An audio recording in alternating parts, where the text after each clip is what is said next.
That summer was supposed to be a fresh start. I'd bought the house in Springs, a small place on the edge of a town I'd never heard of, nestled in a valley where the mountains rose up on all sides like the walls of a cathedral. The yard was overgrown, the fence half rotted, but it had a big open space in the back, perfect for entertaining.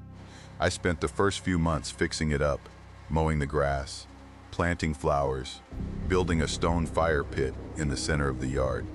It was my project, my escape from the city, my chance to have something that was all mine. By the time July rolled around, the yard was ready. I invited my neighbors over for a barbecue, a chance to get to know the people who lived on either side of me. The sun was warm, the sky was clear, and the smell of charcoal and burgers filled the air.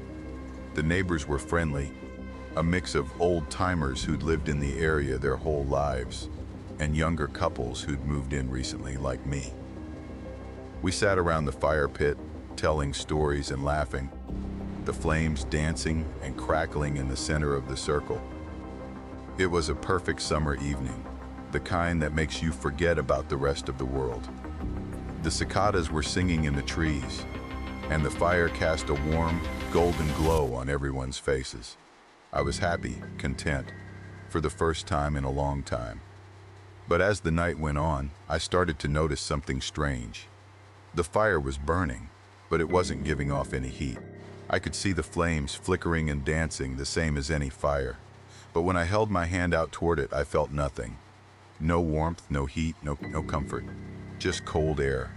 I moved closer, thinking it was just the wind or the distance, but it was the same. The fire was cold. I looked around at the others, and they were all leaning in, their faces lit by the flames, but no one seemed to notice. They were laughing and talking, oblivious. I put my hand even closer, almost touching the flames, and I still felt nothing. It was like the fire was a projection, a movie, a hollow imitation of the real thing. I stared at it, my mind racing, trying to make sense of what I was seeing. It was impossible. Fire was supposed to be hot. That was a fundamental law of nature. But this fire defied that law. My neighbor, an old man named Frank who'd lived in the valley his whole life, noticed me staring. He was a quiet man, with weathered skin and tired eyes, the kind of man who'd seen a lot of things in his long life. He looked at me, then at the fire, and his face went pale. He leaned over, his voice low and urgent. "Put the fire out," he said. "Right now." I looked at him, confused. "What?" "Put it out," he repeated, his voice shaking. "Don't ask questions, just do it." I didn't argue. There was something in his eyes, a fear that I'd never seen before, a fear that made my blood run cold. I grabbed the hose, turned on the water, and doused the flames. The fire hissed and died, a cloud of steam rising into the night air. The smell of wet ash filled the yard, and the darkness rushed in, swallowing us whole.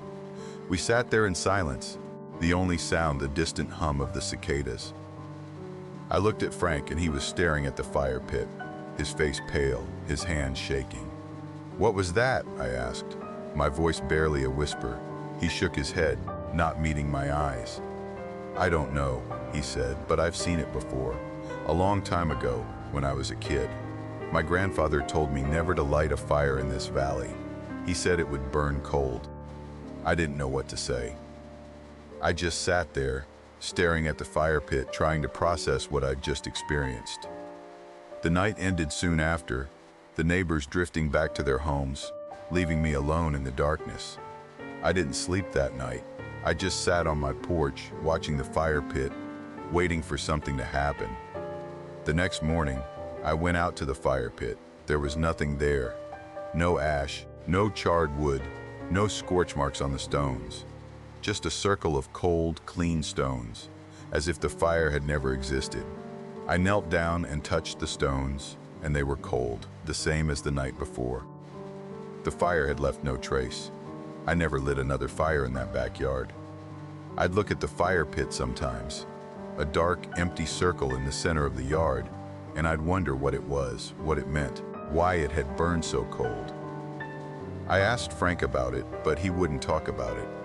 He'd just shake his head and say, "Some things are best left alone." I never found out what that fire was or why it burned so cold, but I can't shake the feeling that it's still there, waiting, buried in the stones. Sometimes, late at night when the wind is just right, I think I can smell smoke, faint and distant, coming from the fire pit. I'll go out and look, but there's nothing there, just the stones, cold and empty, sitting in the darkness. I don't know what that fire was or what it wanted, but I know I'm not going to light another one to find out, because some things, once you see them, you can never unsee them, and some fires, once they burn, never truly die. I remember that night like it was yesterday. It was one of those summer evenings that feels like it'll never end, the kind where the air is warm and still, and the sky stays a deep, dusky blue long after the sun has gone down. I was sitting on my back porch, a glass of sweet tea in my hand, listening to the sounds of the night. The cicadas were humming their endless song, and the crickets were chirping in the grass. It was peaceful, the kind of quiet that settles into your bones and makes you feel like everything is right with the world. I'd moved to this house a few years ago, a small place on the edge of a town I'd never heard of, nestled in a valley where the mountains rose up on all sides like the walls of a cathedral. The woods behind my house stretched for miles, a dense, dark tangle of trees and undergrowth that I'd never had the courage to explore. I'd always found a strange comfort in those woods, the way they seemed to swallow up the world and leave only the silence. But that night, the silence was broken. It started as a soft, distant sound, barely audible over the hum of the cicadas, a child laughing. It was a happy sound, innocent and carefree, the kind of laughter that makes you smile just to hear it. I sat up in my chair, straining my ears, trying to pinpoint where it was coming from. It seemed to be coming from the woods, a faint, melodic sound that drifted through the trees. I figured it was one of the neighbor kids, playing in the dark. There was a family a few houses down with young children, and I'd seen them playing in their yard earlier that day. Maybe they'd snuck out to play in the woods, drawn by the mystery and adventure of the night. I smiled to myself, remembering my own childhood, the way I'd sneak out of the house to explore the woods behind my own home. It was a comforting thought, a reminder of simpler times. But the laughter went on for hours. It never stopped, never got closer or farther away. It just stayed there, a constant, eerie melody that seemed to come from everywhere and nowhere at once. I started to get uneasy. The laughter was too steady, too unbroken. It didn't have the natural pauses and rhythms of a child's play. It just kept going, a relentless, unchanging sound. I called out into the darkness, asking if anyone was there, but there was no answer, just the laughter, continuing its endless, unnerving song. I tried to tell myself it was nothing, just the wind or the trees playing tricks on me. But I couldn't shake the feeling that something was wrong. Finally, I couldn't take it anymore. I got up from my chair, walked down the steps of the porch, and headed toward the woods. The grass was damp under my feet, and the air was cool against my skin. The laughter grew louder as I approached the tree line, but it still seemed to be coming from everywhere at once. I stepped into the woods, the darkness closing in around me, and I called out again. "Hello? Is anyone there?" There was no answer, just the laughter, continuing its steady, hypnotic rhythm. I walked deeper into the woods, pushing through the undergrowth, my heart pounding in my chest. The laughter seemed to be leading me somewhere, guiding me through the trees.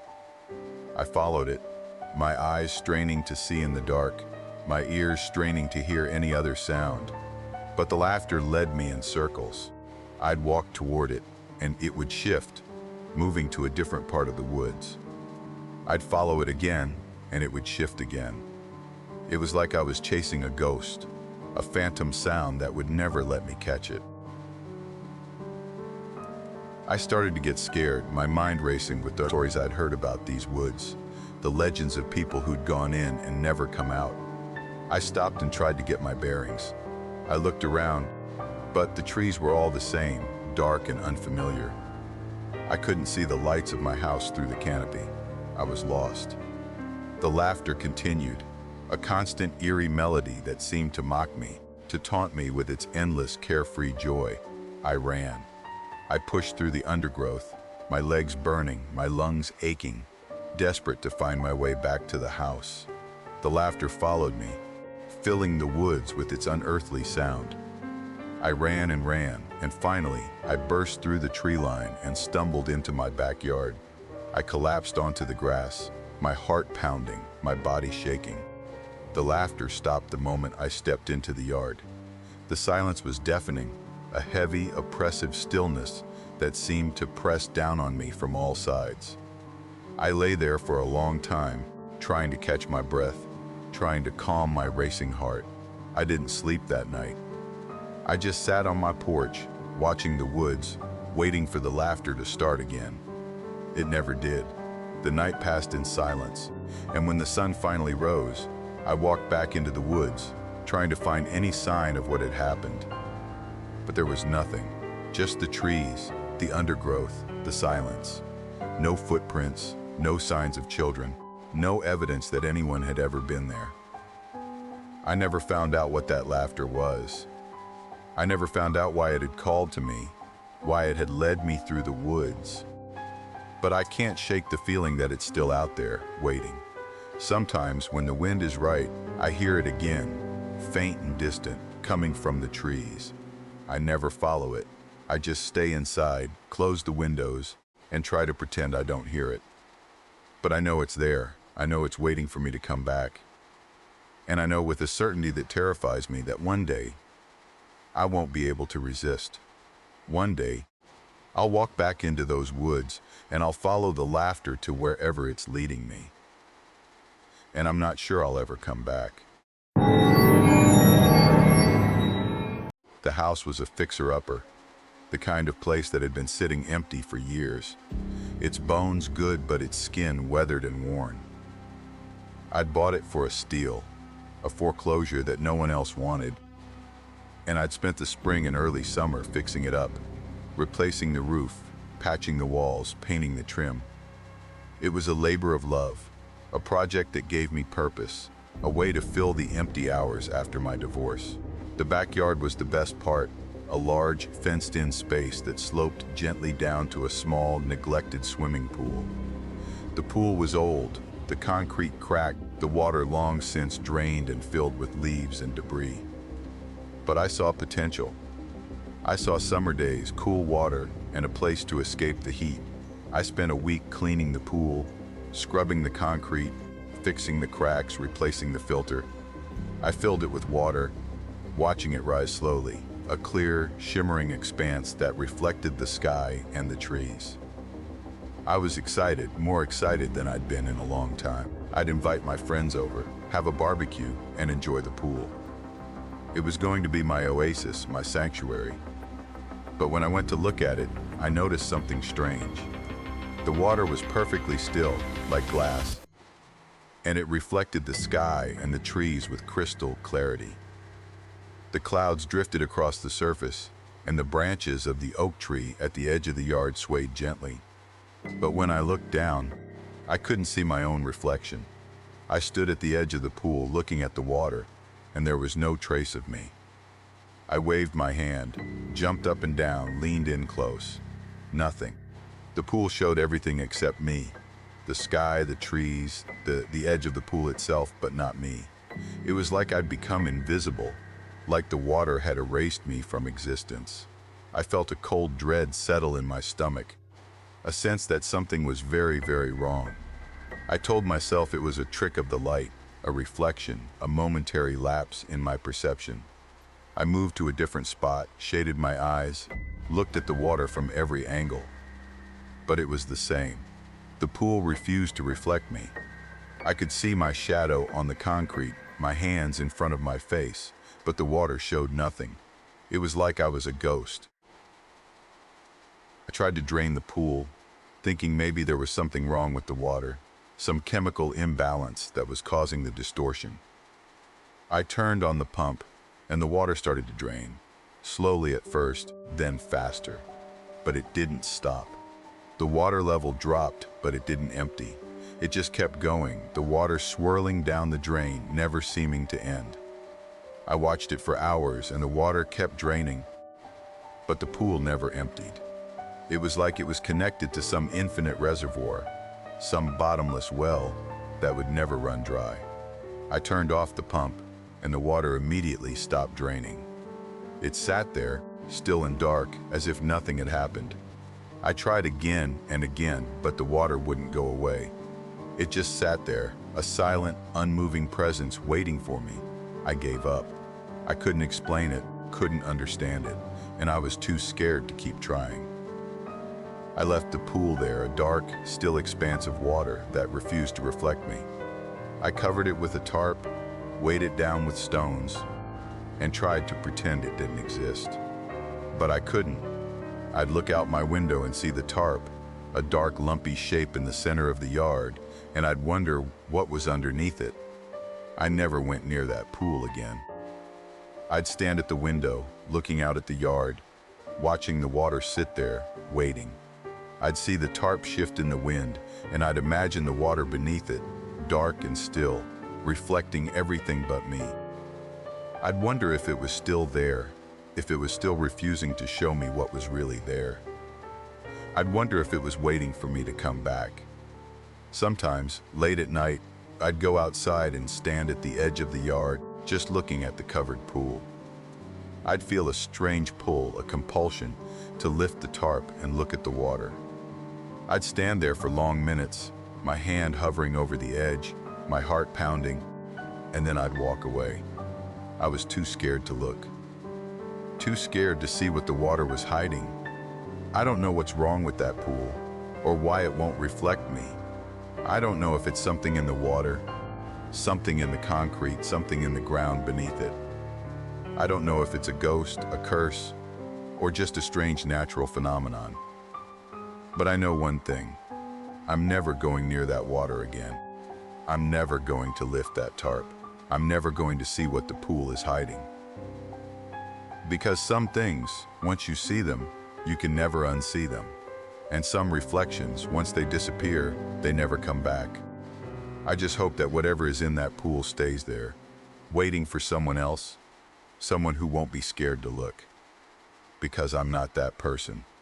I'm just a man with a broken house and a pool that won't show me who I am. And I'm okay with that, as long as I never have to look.